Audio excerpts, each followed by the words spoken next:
皆さんこんにちは。ဒီနေ့ကဒီနေ့ကတော့2023ခုနှစ်လပိုင်းရဲ့ grammar လေးကိုဒီနေ့နဲ့တူတူလေ့ကျင့်ကြည့်မယ်။ဆိုရင်ပထမတစ်ပုဒ်စပါမယ်။ YUNC の昨年の入場者数は1000人ခွက်လက်အားကတာတဲ့ UNC ဆိုတာက Disneyland လို့ပဲကြမျိုးပြောတာ။အဲဆိုတော့ YUNC ရဲ့မနစ်ကလာရောက်တဲ့ဘက်တဲ့သူအရေးအတွက်က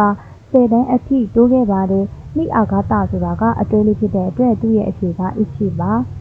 ဟုတ်ဆက်ပါမယ်တစတုခိုက်စားတော့ဒီစစ်တိုင်းနေရောက်တဲ့ချော့ကီကန်နေဂျီရင်ကွက်လက်တဲ့တစတုခိုက်စားဆိုတာကထားလန်းကုမ္ပဏီဒီစစ်တိုက်ကဒေတာအုပ်ချုပ်ရေးအဖွဲ့ထားလန်းကုမ္ပဏီနဲ့ဒေတာအုပ်ချုပ်ရေးအဖွဲ့ကနာဂါကီကန်နေဂျီရင်အချိန်ယူပြီးတော့ဆွေးနွေးတဲ့ကွက်လက်တဲ့ရှင်းကီလိုခန်းချက်ကခြေသိမ်းစားတဲ့ဘူတာအသစ်ဆောက်ဖို့ကိုသုံးဖြတ်ခဲ့ကြတယ်ထားလန်းကုမ္ပဏီနဲ့ဒေတာအုပ်ချုပ်ရေးအဖွဲ့ကအချိန်ယူပြီးတော့ဆွေးနွေးပြီးကွက်လက်ဘူတာအသစ်ဆောက်ဖို့ကိုသုံးဖြတ်ခဲ့ကြတယ်မြန်မာဆုံးတစ်ခုကကြတော့အိုမေဂိုလီရဲ့အဓိပ္ပာယ်ကကိစ္စတစ်ခုကိုအကြောင်းပြပြီးတော့တအူးထပ်ပို့တဲ့လူတွေကခိုက်ရင်ပြပွားနေကြတယ်အငင်းပွားနေကြတယ်လို့ပြောတင်တဲ့အဓိပ္ပာယ်မျိုးမင်းသားတစ်ယောက်ကိုမင်းသမီးတစ်ယောက်ကလူတယ်အဲဆိုရင်မင်းသားကိုအကြောင်းပြပြီးတော့အဲ့မင်းသမီးတစ်ယောက်ကမတည့်ကြဘူးရင်ပြစ်ကြတယ်အဲ့လိုအဓိပ္ပာယ်မျိုးဆိုရင်မေဂိတက်ကိုတုံးတယ်မေဂိုလီကကြတော့ရင်ပြတဲ့အတောင်းနဲ့တုံးပြထားတာဖြစ်ပါတယ်ဆွေးနွေးပြီးတော့မှအဲ့ဒီဘူတာဆောက်ဖို့ကိုဆုံးဖြတ်လိုက်ကြတယ်ဆိုတော့ဒီမေဂိုလီကမဖြစ်နိုင်ဘူးနမနိကကြတော့အိုခိုမေတဲ့ထည့်သွင်းပြီးတော့ဥပမာပြမယ်ဆိုရင်စိတ်နေပြီးတော့စူးစားတယ်ဒါအိုခိုမေတဲ့ဒီမှာဆိုရင်လည်းသူနဲ့လည်းမသက်ဆိုင်ဘူးနောက်တစ်ခုကကြတော့နော်ဆွေနိကကြတော့ကိစ္စတစ်ခုကိုအချိန်ချင်းလုပ်ပြီးတဲ့နောက်မှာ result ကောင်းတစ်ခုထွက်လာတယ်ဆိုပြီးတော့ပြောတင်တဲ့ဟာမျိုးဒီမှာဆိုလို့ရှိရင်သူတို့လည်းအချိန်ချင်းဆွေးနွေးပြီးတဲ့နောက်မှာအဲ့ဘူတာအတိကြီးစောက်ဖို့ဆုံးဖြတ်လိုက်ကြတယ်ဆိုတာဒါဒီကောင်းတဲ့ result ဖြစ်တဲ့အတွက်သူနဲ့ကညီတာကနော်ဆွေနိပါဒါကြောင့်မို့လို့သူရဲ့အဖြေကရှင်းတယ်ပါနောက်တစ်ခုကကြတော့နော်ခိုတိုတဲ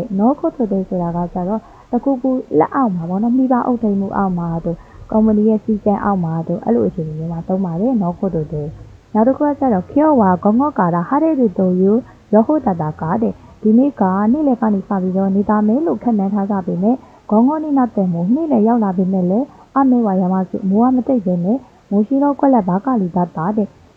ရင်ငါးထပ်ပို့ပြီးတောင်ကြီးပဲဖြစ်လာခဲ့တယ်အဲဆိုတော့စီယောခုစီယောခတာစီယောခုနာတို့အရင်ငါးထပ်ပို့ပြီးတောင်တဲလာတာကြီးပဲလို့ပြောချင်တဲ့အတွက်တဲလာတာဆိုတော့စီယောခုနာတို့မလို့တို့ရဲ့အဖြေကရင်းပန်ပါနောက်တစ်ပုဒ်ဆက်ပါမယ်တေツカクニの授業は哲学1の単位を習得ကွက်လက်တဲ့哲学ဆိုတာက philosophy ကိုပြောတာပါတက္ကနိကပဲဒါ哲学2ရဲ့အတန်းကတဲ့哲学1ရဲ့တန်းကြီးဆိုတာက point လေးတွေကိုပြောတာမြန်မာလိုပြောမယ်ဆိုအမှတ်ပေါ့နော်အဲ့ဒီ point လေးတွေကိုကျွတ်တော့ကိုကကျတော့ယူတယ်哲学1ရဲ့ point လေးတွေကိုယူပြီးလို့မှမဟုတ်ရင်哲学2ရဲ့အတန်းကတဲ့ကွက်လက် okay တို့ကတချိမဆန်တက်ရောက်လို့မရပါဘူးလက်ခံလို့မရပါဘူးlevel 1ပြီးလို့မှမဟုတ်ရင် level 2ကိုတက်လို့မရဘူးဆိုတဲ့အဓိပ္ပာယ်မျိုးအဲဆိုတော့အရှင်းအောင်လုပ်ပြီးလို့မှမဟုတ်ရင်အနောက်ကဟာလုပ်လို့မရဘူးဆိုရင်တက်ကာတာဒင်လိုက်တို့တက်ကာတာဒင်နာခေတဲ့ပါအန်ဒရီလောက်ထဲကတင်နေရတဲ့ grammar ပေါ့နော်ဒါကြောင့်မို့လို့သူရဲ့ဒီတိုင်းမိပဲမှာတက်ကာတာဒင်လိုက်တို့ဒီပေါ့နော် level 1ရဲ့ point လေးတွေကိုယူပြီးလို့မှမဟုတ်ရင် level 2အတန်းကိုတက်လို့မရပါဘူးလက်ခံလို့မရပါဘူးနောက်ကဟုတ်ကိုတဲ့ကြော်ညာမှာဂန်းဆိုင်ကကြတော့အခုကျူလီယိုဂန်တေဟန်ကခုစေဒီကိုတေချီဂန်ဆိုင်ဆိုတာယနေ့ခေကျူလီယိုဂန်တေဟန်ကခုဆိုတာကပစ္စည်းတွေကိုအရေးအတွက်တတ်မှတ်ထားပြီးတော့တဝက်စီလျှော့ပြီးတော့ရောင်းပေးတဲ့ဟာကိုပြောတာဒီချီချူဆိုတာကကျင်းပနေတယ်ဘောနော်ပစ္စည်းတွေကိုတဝက်ဈေးချပြီးတော့ရောင်းပေးနေတဲ့ sales ကြီးကကျင်းပနေတယ်တဲ့ရှောဟင်းကကွက်လက်ရှူလီယိုရှိမှဆိုတဲ့ရှူလီယိုကကျတော့ပြီးဆုံးတာပစ္စည်းကကွက်လက်လုပ်ရင်ပြီးဆုံးမှဖြစ်တဲ့ကြောင့်မို့လို့အိုဟိုင်ယာမနီမြန်လို့တဲ့ဆိုတော့နာခုနာလီရှိတိုင်းရှိတိုင်းကကြတော့အဓိပ္ပာယ်2မျိုးရှိတယ်။နောင်ပေါ်မူတည်ပြီးတော့နောက်တစ်ခုကကြတော့ချက်ချင်း stand bound ဆိုလို့ရှိရင်ချက်ချင်းနောင်နဲ့တွဲရင်နောင်ပေါ်မူတည်ပြီးတော့ဒီမှာ stand bound နဲ့တွဲထားတာဖြစ်တဲ့အတွက်ချက်ချင်းနောက်ခုနာလေးရှိတိုင်းကုန်ချင်းပစ္စည်းတွေကုန်ချင်း sale ကပြီးမှဖြစ်တဲ့အတွက်ကြောင့်မို့လို့မြန်လို့ဒါအဓိပ္ပာယ်ရှိရပေါ့နော်။နောက်တစ်ခုဆက်သွားမယ်နောက်ခုနာတာဣဇောဝဆိုတာကကာရနီဝဣဇောဝဥဧဝပြီးဆိုမှတော့လောက်ရတော့မှာပဲဂျပန်စာတင်ပြီးဆိုမှတော့ဂျပန်ကတော့သွားရတော့မှာပဲဘလို့ခက်ခဲပဲတူသူများပြောတာတော့မခံနိုင်ဘူးအဲ့လိုအဓိပ္ပာယ်မျိုးဆိုရင်ဒီမှာကျတော့ပစ္စည်းကကုန်သွားပြီဆိုမှတော့ပြီးတော့မှဖြစ်တဲ့အတွက်ဒါဒီတိတ်ပြီးတော့အဓိပ္ပာယ်မရှိတဲ့အတွက်နှစ်ကမဖြစ်နိုင်ဘူးသုံးကကျတော့နာခုနာတို့ဥချီနေကုန်သွားတဲ့အတော်အတွင်းပစ္စည်းကကုန်သွားတဲ့အတော်အတွင်းဒီဆုံးမှဖြစ်တဲ့အတွက်ကြောင့်မို့လို့မြန်မာလိုဆိုရင်လည်းသူ့ကိုအဲ့လိုမပြောဘူးပါတဘာဝမစတဲ့အတွက်ဒါလည်းမဖြစ်နိုင်ဘူးနောက်တစ်ခုကနာခုနာတေဝဆိုတဲ့အဓိပ္ပာယ်ကကျွန်တော်တို့ကအရာတစ်ခုကိုအချိန်ချင်းလုပ်ပြီးတော့မှပြီးဆုံးသွားတယ်ဆိုပြီးတော့ပြောတဲ့အခါမျိုးဥပမာကျွန်တော်တို့ကစိုက်စာကုန်းတစ်ခုရေးတယ်တပတ်ရေးလိုက်ပြန်ပြီးမကြိုက်လို့ဆိုပြီးစာရွက်ကိုဖြေလိုက်ပြန်ပြီးနောက်ထပ်ပြန်ရေးလိုက်ပြန်ပြီးပြန်ရှင်းလိုက်ပြန်ပြီး အဲ့လိုမျိုးဖြည့်လိုက်ရေးလိုက်အချိန်ချင်းလုပ်ပြီးတဲ့နောက်မှာအဲ့ဒီစာရေးစာကုန်းကပြီးသွားတယ်ဆိုပြီးပြောချင်တဲ့အခါမျိုးမှာသူ့ကိုတုံးတယ်ဒီမှာဆိုလို့ရှိရင်လည်းပစ္စည်းတွေကအဲ့လိုကုံသွားထက်ကကုံသွားပြီးတော့မှပြီးမှဖြစ်တဲ့အတွက်ဒါလည်းအတိတ်ပဲမရှိဘူးဒါကြောင့်မို့လို့သူ့ရဲ့အဖြေကအဲ့ဒီဘက်မှာပစ္စည်းတွေကုံချင်းအဲ့ဒီ sales ကပြီးမှဖြစ်တဲ့အတွက်ကြောင့်မို့လို့မြင်မြန်လို့ဆိုပြီးတော့ပြောချင်တဲ့အတိတ်ပဲနောက်တစ်ပုဒ်ဆက်သွားမယ်ဟာနာယာနိုဟုံးဘေကီတဲ့ပန်းဆိုင်မှာတဲ့ဂေါ်ရောစင်ဒီအဝါစစ်တဲ့ပိုလိုချင်တဲ့ဘတ်ဂျက်ပေါ့နော်လူချင်တဲ့ပမာဏနဲ့ညှိပြီးတော့တဲ့ဟာနာတဘာကိုအိုဇူကလီရှိမှာဘန်းစီကိုပြုတ်လုပ်ပေးပါတယ်ကိုလိုချင်တဲ့ဘတ်ဂျက်နဲ့ချိန်ပြီးတော့ဘန်းစီကိုပြုတ်လုပ်ပေးပါတယ်စိုးလျောမှုလျောဆိုတာကပို့ကအလဲကားကိုပြောတာနောက်တစ်ခါကျတော့ ichinichi shitei ဆိုတာကကိုလိုချင်တဲ့ရက်ကိုကဘယ်ရက်မှလိုချင်တာလဲတရက်နေ့မှလိုချင်တာလားနှစ်ရက်နေ့မှလိုချင်တာလားကိုလိုချင်တဲ့ရက်ဇန်ကိုခါဆိုမို့တဲ့တနိုင်ငံလုံးကိုပို့ပေးတယ်ဆိုတော့သူ့ရဲ့အဓိပ္ပာယ်ကကျတော့အခမဲ့အလဲကားကိုလိုချင်တဲ့ရက်မှာအခမဲ့အလဲကားနဲ့တနိုင်ငံလုံးပို့ပေးတာကိုလည်းပဲကွက်လက်လုပ်ပါတယ်တဲ့အဲဆိုဒီမှာဆိုရင်မိုရှိယာဂဲမတ်က e mask ကိုပြောတာစာရှိယာဂဲမတ်ကကျတော့အာဂဲမတ်ကိုနှိမ်ပြောတဲ့အသုံးပေါ့နော်နောက်ကအီတာတာကီမတ်ကကျတော့မူရိုင်မတ်မှာဆိုလို့ရှိရင်ဥခေတာမာဝါလီမတ်ကကျတော့ order လက်ခံဒီသူ့ရဲ့အသုံးတွေကတော့အများကြီးရှိတယ်ပေါ့နော်ဒီမှာဆိုလို့ရှိရင် order လက်ခံဒီလို့ပြောလို့ရတယ်ဒါကြောင့်မို့လို့သူ့ရဲ့အဖြေကရွှဲပဲပါကိုလိုချင်တဲ့ငွေပမာဏနဲ့ကိုက်ပြီးတော့ပန်စီလည်းလုပ်ပေးပါတယ်ပြီးတော့လို့ရှိရင်ကိုလိုချင်တဲ့ရက်ကိုချိန်ပြီးတော့တနိုင်ငံလုံးပို့ကအခမဲ့နဲ့လည်းပို့ပေးပါတယ် order လက်ခံပေးပါတယ်လို့ပြောတဲ့အခါမျိုးမှာသူတို့တုံးတယ်နောက်တစ်ခုကကျတော့အိုတူက itekima သွားပြီနော်တဲ့အဲ့နဲ့ပြန်မနေမှာခိုင်ရှာခုနော်ကုမ္ပဏီသွားတော့မလို့လားမာတာနေစကအရန်တက်လျှောအဖျားအခုတိရှိနေသေးရမဟုတ်ဘူးလားအဲ့နဲ့အိုတူကနေပြောဒိုင်းချင်နာခိုင်ကြီးကအရုကအရေးကြီးတဲ့အစည်းအဝေးကရှိတဲ့အတွက်ကြောင့်မို့လို့နာနီအွန်ဒါတဲ့အဲ့ဆိုတော့နောက်တစ်ခုကကျတော့ရဆန်တယ်မို့အခါရှိကိုနိုင်ဒဲမို့အခါရှိကိုနိုင်ဆိုတဲ့အဓိပ္ပာယ်ကကျတော့ဖြစ်လာနိုင်ပြီရှိတယ်သူ့ရဲ့ရှိမှာက Itsuka တို့ Dochira တို့ Dono တို့နဲ့တွဲတုံးလေးရှိတယ်တစ်ချိန်မှာနိုင်ဖြစ်လာနိုင်ပြီရှိတယ်ဆိုပြီးတော့ပြောချင်တဲ့အခါမျိုးဟိုမှာမင်းဒီပုံစံတိုင်းဆက်သွားမင်းနေဆိုရင်တစ်ချိန်မှာဒုက္ခရောက်လာနိုင်ပြီရှိတယ်အဲ့လိုပြောချင်တဲ့အခါမျိုးအဲ့ဆိုတော့အရေးကြီးတဲ့အစည်းအဝေးရရှိတဲ့အတွက်ကြောင့်မို့လို့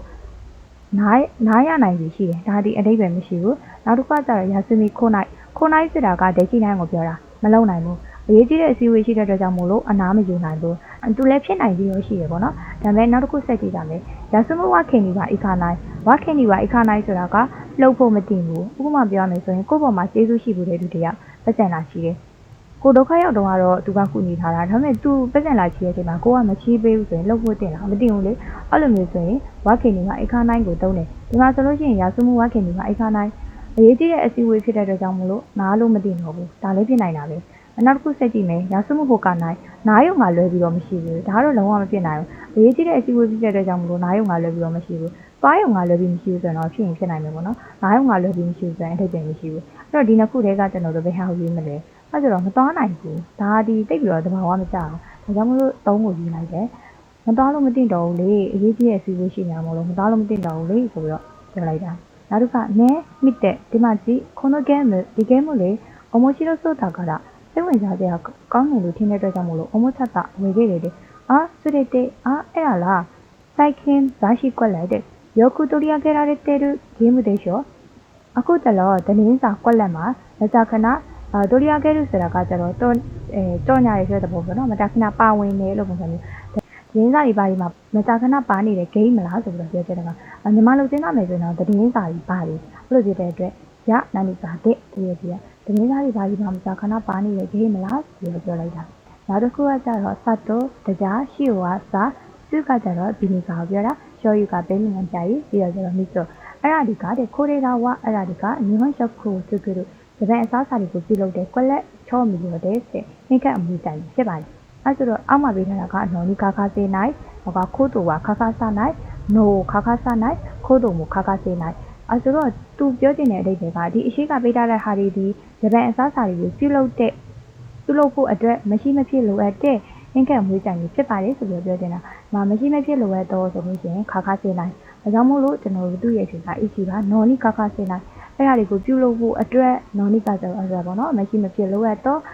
နှင်းကပ်မွေးကြိုင်တွေဖြစ်ပါတယ်တဲ့နောက်တစ်ခုကကျတော့ဘူချီနိုအီနိုဝါဝါတာရှိကကွက်လက်တဲ့စာပေရှိဆိုနာမဲ့တဲ့ဝါတာရှိကိုမြည်လို့ အိမ်ကခွေးလေးကကျွန်တော်ကကွက်လက်လုပ်တဲ့အခါမှာအထီးကျန်တဲ့မျက်လုံးလေးနဲ့ကျွန်တော်ကိုကြည့်တယ်တဲ့ နံပါတ်1ကကျတော့ဒကာခဲရုတိုကိုလောနီတိုကိုလောနီဆိုတာကကျတော့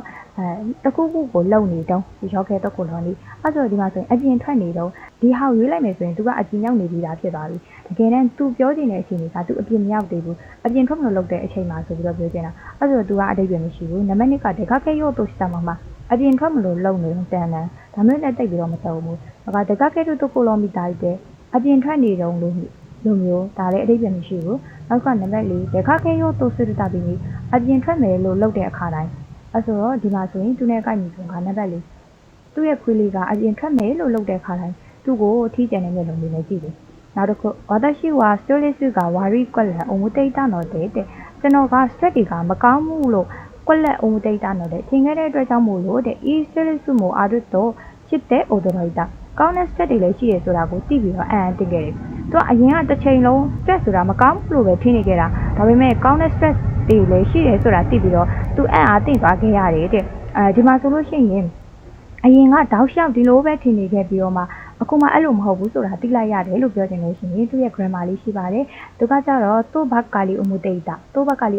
ဆိုတာအရင်ကတောက်လျှောက်ဒီလိုကြည့်ထင်နေခဲ့တာဒါပေမဲ့တကယ်တမ်းကျတော့အဲ့လိုမဟုတ်ဘူးတဲ့ဆိုပြီးတော့ပြောချင်တဲ့ခါမျိုးသူ့ရဲ့ grammar ရှင်းခဲစနစ်မှာတော့မပါဘူးပေါ့နော်ဒါကြောင့်မို့ဒါလေးကိုဒီချာလေးမှတ်ထားပါအရင်ကတည်းကတောက်လျှောက်ဒီလိုကြီးတွေးနေချင်းနေခဲ့တာဒါပေမဲ့အဲ့လိုမဟုတ်ဘူးလို့ပြောချင်တဲ့ခါဆိုရင်တိုဘက်ကလီအမှုတေတာဆိုတဲ့ grammar လေးကိုသုံးပါတယ်ဒါဆိုရင်နောက်ဆုံးတစ်ပုဒ်ရှခိုင်ရှာဆိုတာကအခမ်းအနားတိဆက်တဲ့သူကိုပြောတာオフタリはで2ယောက်က子供が外で遊ばなくなったのはなぜだと思いますかကလေးတွေအပြင်မှာမကစားတာကဘာလို့ထင်လဲတဲ့山田ကနေမှာ子供が安心して遊べる場所がなくなったからだと思いますကလေးတွေကစိတ်အေးနဲ့ကစားလို့ရတဲ့နေရာတွေကမရှိတော့တဲ့အတွက်ကြောင့်မို့လို့ထင်တယ်တဲ့山田ကပြောလိုက်တယ်အမှနိရှိကာဝါက確かにကွက်လက်ကတေချာပေါက်ကွက်လက်ဖြစ်နေလေ遊びの類が変わったことも